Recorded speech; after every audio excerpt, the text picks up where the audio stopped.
Dios le bendiga. Continuando con mi testimonio, este es el video, la parte número 10, haciendo un recordatorio de lo que pasó en el video anterior. Hice un resumen de cómo Dios me usó para que no permita que una banda de rock ingrese a un barrio a captar la atención de los niños y que le infundan sus creencias, que adoren a Satán. Una vez que hicimos la entrega de estos juguetes, publiqué en mis Facebook, en la página de mi Facebook, las fotos de la entrega. Quiero aclarar algo, que la Biblia dice que no sepa tu mano izquierda lo que hace tu derecha. En este caso, mis publicaciones no es para obtener agradecimiento del hombre, no es para que me den like, no es para que me alaben. Publico es para que cada día más personas, más cristianos, más que todo, nos sumemos al llamado, para que cada día hagamos más labor social. Dios conoce mi corazón y Él sabe que es por este motivo que yo hago mis publicaciones, aunque he sido duramente criticada, incluso por pastores mismos, pero Dios conoce y pesa los corazones de cada quien. Y mis publicaciones las hago para que más personas se sumen a esta labor social, porque la Biblia dice que hay que ayudar a los pobres, a los necesitados, a las viudas, a los huérfanos, a los extranjeros. Entonces ese es el llamado de Dios. Más que todo, nosotros los cristianos somos los llamados a hacer labor social. Después de esto que me pasó, y de las publicaciones que hice, muchas hermanas de la iglesia donde me congregaba empezaron a escribirme sobre la labor social que estaba yo realizando. Yo les comenté mi testimonio, lo que me había pasado, porque Dios nunca permite que tú aconsejes a alguien si no lo has pasado. Entonces ellas también me comentaron su testimonio. Algunas de ellas se dedican también a hacer labor social, me dicen que ellas también lo hacen por su cuenta, pero que muchas veces no cuentan con los medios, que ellas quisieran hacer más, pero no cuentan con los medios. En ese momento, pues, Dios me puso el tema de los diezmos, que averigüe sobre los diezmos. Empecé a buscar versículos bíblicos que hablaban sobre los diezmos, y fue allí cuando el Espíritu Santo me reveló algo sobre el tema de estos diezmos. Incluso también una hermana se me acercó, me acuerdo el último día que fui a esta congregación, era mi segundo día de ayuno. Esta hermana se me acercó y me dijo que ella estaba pasando por un proceso, era parte del grupo de intercesoras de la congregación, que estaba pasando por un proceso con respecto al hijo, que ella estaba posando en una casa de una persona que ya la estaba votando, y que ella se había acercado al pastor con el fin de obtener alguna otra parte, alguna otra ayuda por parte del pastor. O sea, en realidad todo hermano se acerca con ese fin de obtener más que sea una bendición. Todo hermano que esté pasando por necesidades económicas, no por espirituales, porque también uno se acerca al pastor por una necesidad espiritual, pero hay veces que uno se acerca por una necesidad económica y uno espera algo más de los pastores, que son los que administran los ingresos de una congregación. Entonces esta hermana me dijo que el pastor le había dicho que ya no le pida nada al hijo y que siga orando. Nada más. O sea, es verdad, uno le debe orar a Dios y uno debe de saber que Dios es nuestro sustento, pero es el llamado de uno como cristiano. Si vemos pasar a nuestro prójimo una necesidad y si tenemos los medios, ayudarle, bendecirlo con algo que aunque no sea grandeza, pero va a servir de ayuda en ese momento para esta persona, y más si sirve a la iglesia. Fue en aquel momento que Dios me puso en mi sentir que investigue sobre los diezmos, y yo comencé a investigar, a indagar en las escrituras. Encontré que en la antigua ley los diezmos eran para los judíos, para el pueblo de Israel, que era allí que tenían, ellos diezmaban, pero no diezmaban con dinero. Ellos, por ejemplo, sacaban la 10ª parte de sus cosechas, de sus productos, y ese era el diezmo que ellos llevaban a la iglesia. No lo hacían todos los meses, lo hacían 1 o 2 veces al año. Y con ese diezmo, con esa comida que ellos llevaban a la iglesia, era que ellos hacían labor social. Con eso ellos le daban de comer a los huérfanos, a los pobres, a las viudas, al extranjero, a los más necesitados. Eso lo hacían 1 o 2 veces en el año. Para eso usaban el diezmo.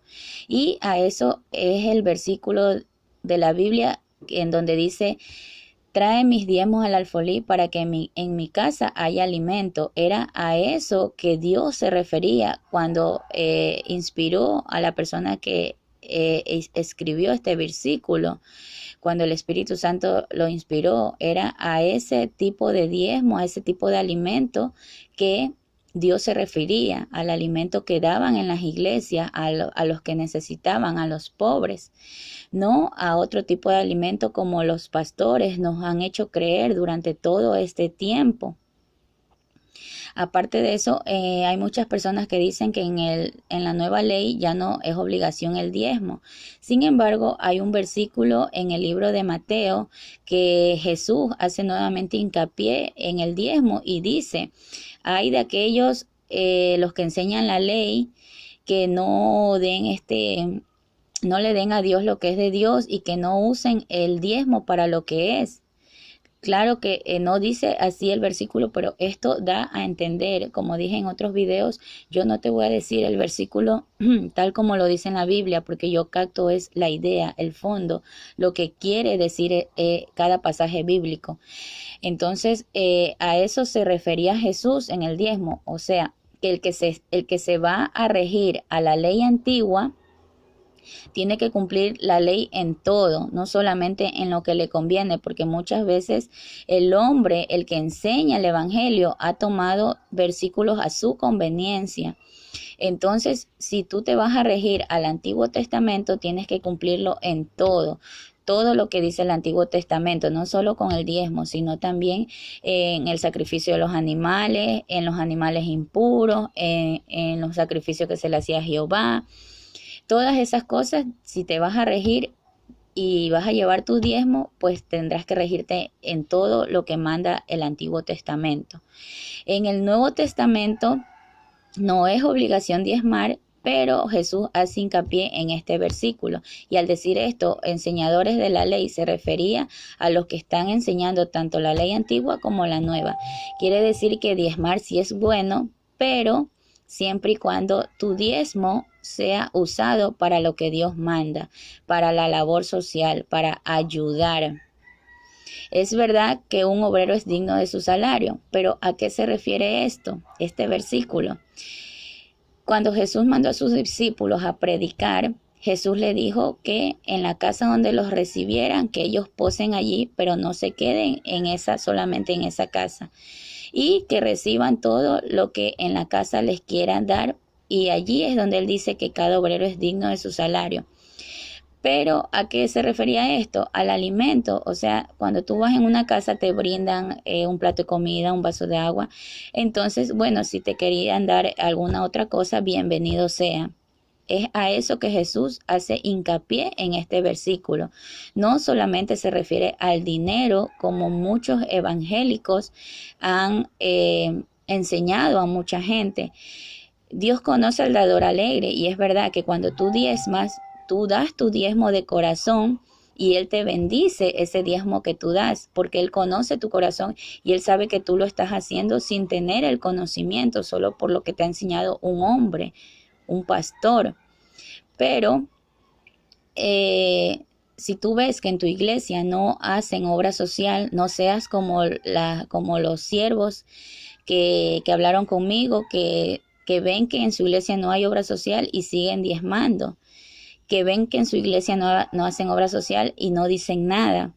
Si tú ves que en tu iglesia no hacen obra social, yo te aconsejo que de tu 10% del diezmo, des 5% a tu iglesia y el otro 5% mejor tú mismo cógelo, inviértelo en ropa, en comida y llévale a alguien que lo necesite. Te aseguro que alrededor tuyo, afuera, hay mucha gente que necesita esa ayuda.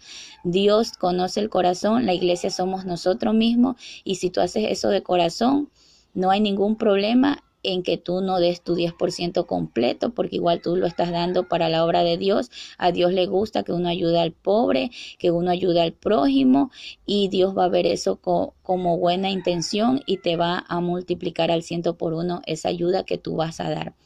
¿Por qué te aconsejo el 5%? El otro 5% dalo a la iglesia, porque es un consejo para todos los pastores, que si es verdad que el pastor es digno de su salario, pero si el pastor se dedica 24/7 a las cosas del Señor, a la obra del Señor, pero no es digno de todo el diezmo, ese 5% que tú vas a dar de diezmo, el pastor lo tendría que dividir para todas las personas que sirven a la iglesia, porque para que en la casa de Dios haya alimento, el alimento no solo lo da el pastor, el alimento lo da el que toca el piano, el que toca la batería, el salmista, el alimento lo da hasta la persona que limpia la iglesia. Ese 5% del 100% del diezmo, el 50 debería ser destinado para obra social. No todo el 100%, porque como estamos en un mundo donde igual el pastor es digno del salario si se dedica todo el día a la obra de Dios, bueno, el 50% debería ser dedicado a obra social. El otro 50% debería ser dividido entre todos los que sirven en la iglesia, entre todos los que permiten que haya alimento en la iglesia. Como ya lo expliqué, no es solo el pastor el que conforma la iglesia, son todos los que sirven en la iglesia. Eso es algo que Dios me ha puesto como algo lógico, como algo justo, que dice la Biblia: busca primero el reino de Dios y su justicia, y el resto vendrá por añadidura. Sin embargo, esto tampoco es lo que manda el Señor. Por eso hago hincapié que si el pastor se dedica 24/7 a la obra de Dios, puede gozar de una parte de ese diezmo. Pero lo ideal es que el pastor tenga un oficio aparte, que no viva del mensaje, que él tenga un oficio aparte, como lo tuvo Pablo. Cuando Pablo salió a predicar a otras naciones, él hacía toldas, él era obrero, él hacía toldas o cualquier otro tipo, trabajaba como cualquier otro obrero en construcción. No estoy exactamente entendida en eso, pero sé que él tenía un oficio aparte, que eso le permitía vivir a él. Él no vendía el mensaje. Si a donde él llevaba el mensaje alguien le quería reconocer algo, o alguien le daba algún alimento, pues bienvenido sea, porque eso también Dios lo dijo en su palabra. Pero todo pastor debe de tener su oficio aparte para no ser tildado, porque ¿qué es lo que dicen hoy en día? Que el pastor se lucra de la fe de los siervos, que mientras el pastor vive en una mansión, los siervos viven en una casita de caña. Eso es lo que dice hoy en día, y por eso mucha gente se decepciona y no cree en el evangelio. Es por eso que yo estoy dando esta palabra. Dios me ha permitido ver este testimonio para que sea una guía, no para dividir a una iglesia, sino para que haya ese cambio en el evangelio. Yo les aseguro a los pastores que si ustedes comienzan a hacer ese cambio en su iglesia, ustedes van a tener más fieles, más almas, ustedes van a tener más personas que van a diezmar más de corazón, porque van a ver que el diezmo se lo está usando para cosas buenas. Lastimosamente este es un tema que a los pastores no les gusta que les toquen, pero en realidad no son todos los pastores, solamente al pastor que de verdad se lucra del diezmo y no ayuda a nadie. Ese es el pastor que no le gusta que le toque estos temas.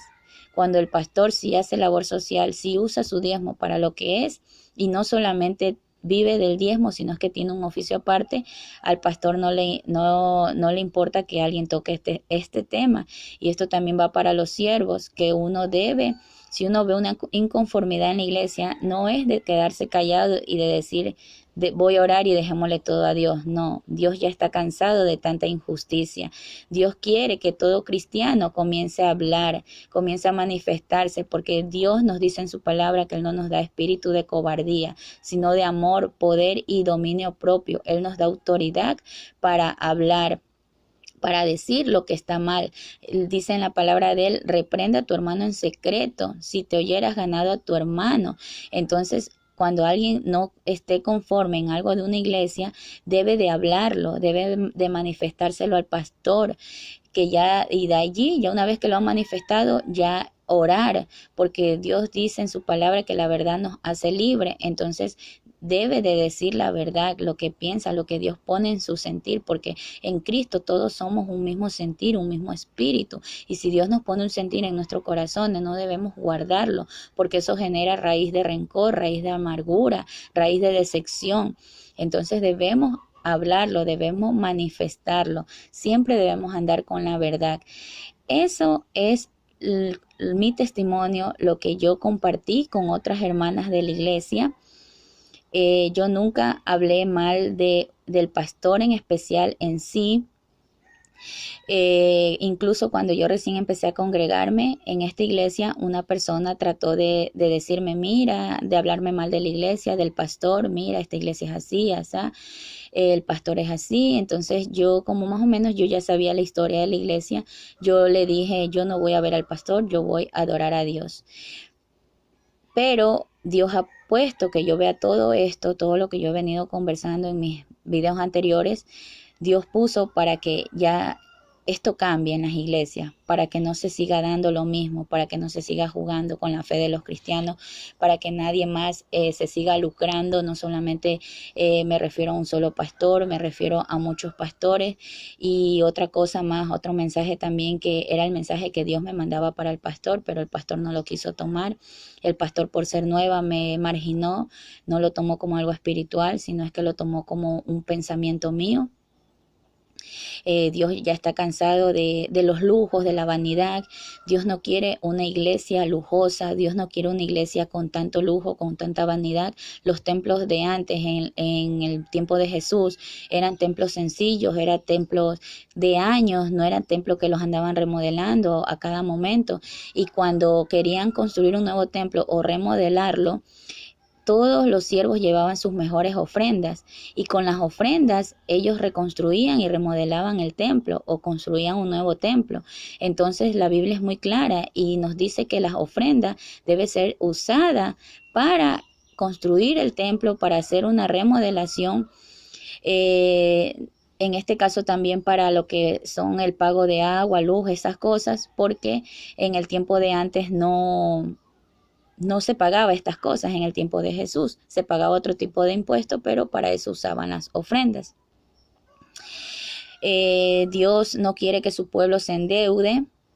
Dice la Biblia que nosotros daremos prestado a otras naciones, pero no pediremos que nos presten. Entonces, toda iglesia que presta, que se endeuda, no está haciendo la voluntad de Dios. Toda iglesia que se endeuda para hacer un arreglo, no está haciendo la voluntad en Dios, está perdiendo la fe en Dios, porque la fe es que Dios nos va a sustentar. Entonces, como hay un ejemplo en la Biblia en donde dice que si tú quieres construir una torre, tú primero debes de sentarte y calcular cuánto vas a gastar para luego empezar la obra. Asimismo es cuando uno quiere remodelar algo en la iglesia. Uno primero debe de calcular cuánto va a ser el gasto y luego conseguir el dinero y hacer la obra. Tener la fe en que Dios va a sustentar, pero no endeudarse. Y lo que es peor, pagar, exigir a los siervos que paguen esta deuda. Eso no está bien ante los ojos de Dios. Peor en estas condiciones en las que estamos, en esta situación por la que está pasando todo el mundo, este tiempo de crisis. ¿Cómo se le va a ocurrir a un hombre arreglar su iglesia cuando no sabe las necesidades por las que está pasando cada siervo? Eso no es algo de parte de Dios, eso es una vanidad. Eso no es el sentir que Dios ha puesto, porque cuando Dios pone el sentir, Dios lo pone en todos los cristianos, no en uno solo. Yo estoy más que segura que el Espíritu no solamente le habló al pastor que remodele la iglesia, mas no le habló a ningún otro cristiano. Sin embargo, hay cristianos que, como la hermana del pastor, que no tienen ni para pagar la letra en este momento. Entonces, ¿cómo se le ocurre a una persona hacer un préstamo en estos tiempos? Dios me mandó a decirle al pastor que no era ni el tiempo ni el momento de que él endeude a la iglesia, que mejor dicho, él nunca debió haber empezado así, que si él quería levantar una iglesia, él debió haber empezado confiando en él, que él le iba a dar los medios. Él empezó muy mal, primero comenzó dividiendo una iglesia, separándose de una iglesia. Yo sé por qué se separó de la iglesia. Si él encontró algo mal en esa iglesia a la que él pertenecía, pues debió haberlo manifestado, no debió haberlo callado ni separarse. Él debió haberlo manifestado, haber reprendido a aquel que estaba mal, si él vio algo malo, pero no debió haberse dividido.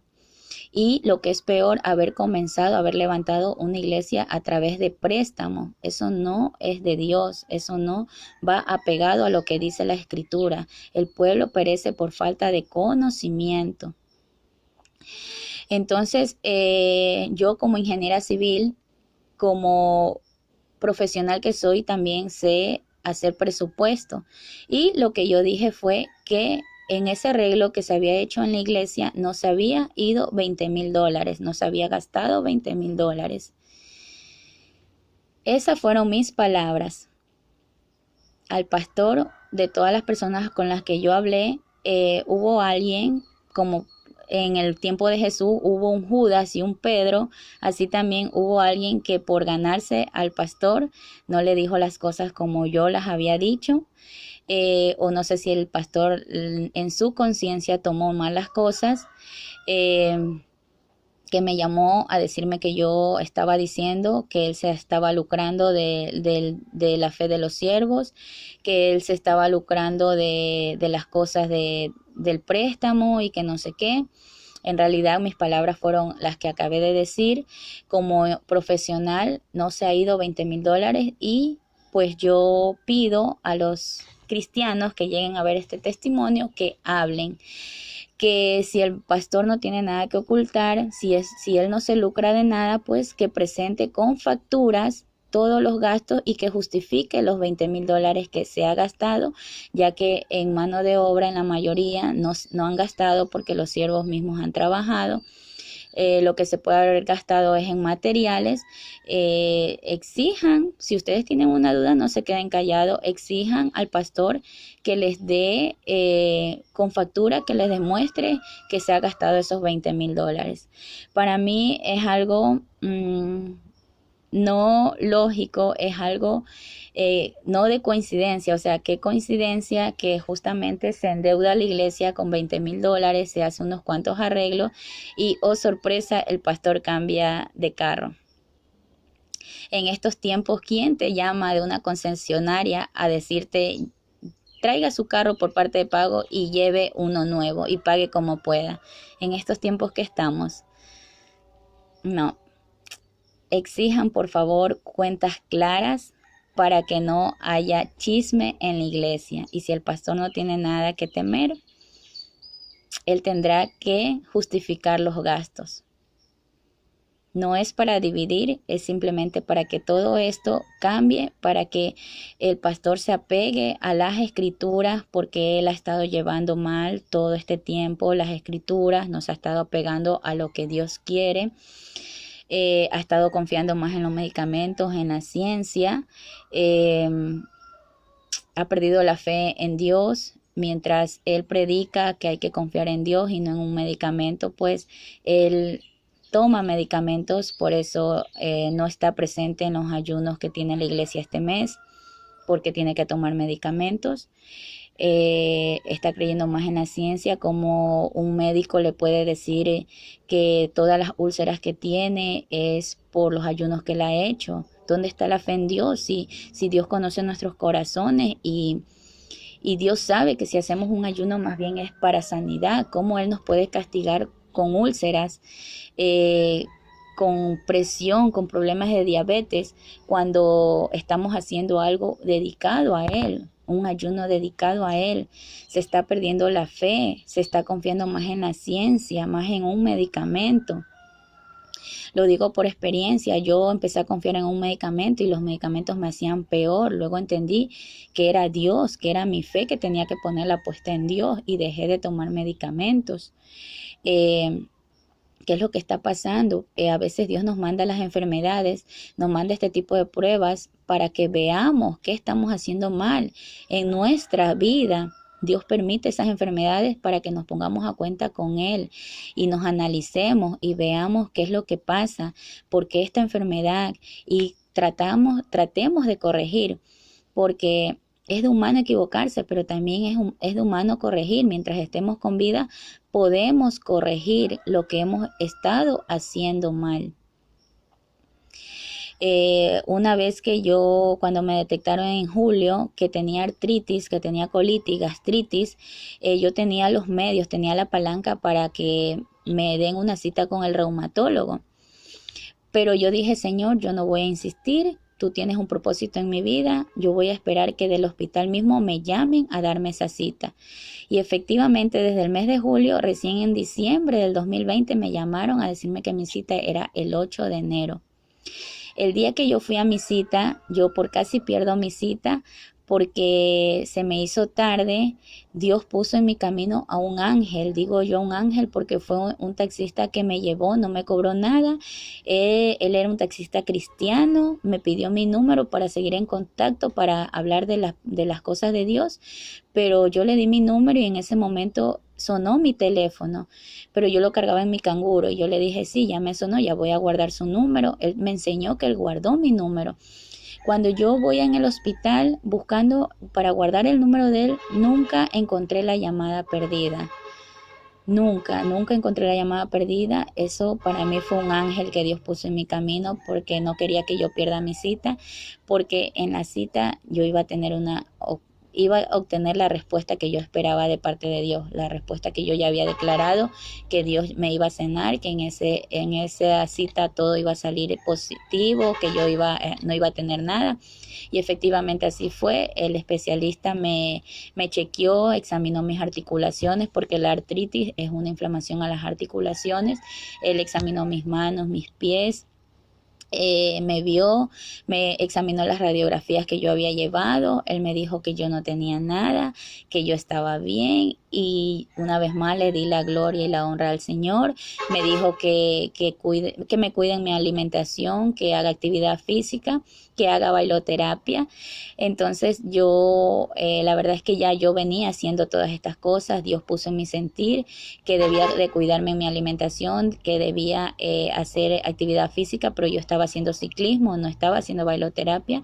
Ahora, hoy en día, no hago todos los días, pero hago bailoterapia no con música del mundo, sino con músicas cristianas. Hay unas músicas como la de el funky, como la de Alex Zurdo, que uno puede hacer bailoterapia, incluso hasta con las otras alabanzas mismo de adoración, uno puede danzar, uno puede hacer bailoterapia.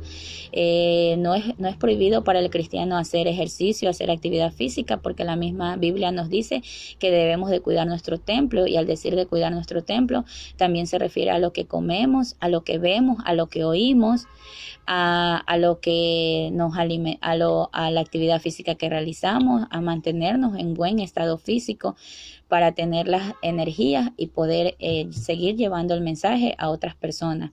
A todo eso se refiere el cuidar nuestro templo, no solamente a la vestimenta, porque de nada te vale estar forrada por fuera si tienes un corazón de chisme, si tienes un corazón de pecado, si tienes un corazón sucio ante Dios. Y de nada te vale tener un corazón bonito si por fuera te vistes sexy, te vistes con ropa que forman muy bien tu figura. Todo hay que hacerlo con medidas, como dice la Biblia, no con perfumes, no con vestimentas, ni ropa, ni perfumes ostentosos, no con maquillaje ostentoso. Es permitido maquillarse. Bueno, Dios pone en el sentir de cada persona dejar todo de la noche a la mañana o dejar todo poco a poco, pero maquillarse bajito es permitido. Ponerse pantalón es permitido siempre y cuando no sea un pantalón que te forme, que te apriete tu cuerpo, que sea un pantalón flojo.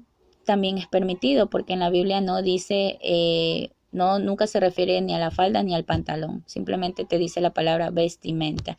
Y si uno se va a forrar todo, así se vestían los judíos. Nosotros no somos judíos, nosotros somos gentiles. Debido a nosotros los gentiles es que va a llegar nuevamente la salvación a los judíos. Entonces, Dios quiere algo para nosotros los gentiles, en especial para América del Sur.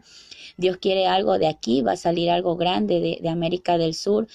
Somos nosotros los que vamos a llevar ese mensaje nuevamente para Israel, para los judíos, y a través de nosotros Israel va a volver a ser una nación santa. La verdad es que yo sé, Dios ha puesto en mi sentir muchas cosas en todo este tiempo, me he estado preparando, he aprendido mucho de la palabra de Dios. Ha habido cosas que yo no las sabía o que yo las había hablado sin saber que estaban escritas. Creo que ese es el conocimiento y la ciencia que Dios te pone cuando tú permaneces fiel a Él, cuando tú buscas cada día más de su presencia. No soy una hermana de meses ni de semanas, y si lo soy, pues tal vez pueda dar un mejor consejo a través de lo que Dios me ha permitido vivir que una hermana de años. Yo le doy la gloria y la honra a Dios porque sé que todo esto viene de parte de Él. Ya se cumplieron los 30 minutos, será para un próximo video donde daré mi testimonio de qué pasó después de que yo toqué este tema de los diezmos. Dios les bendiga a todos.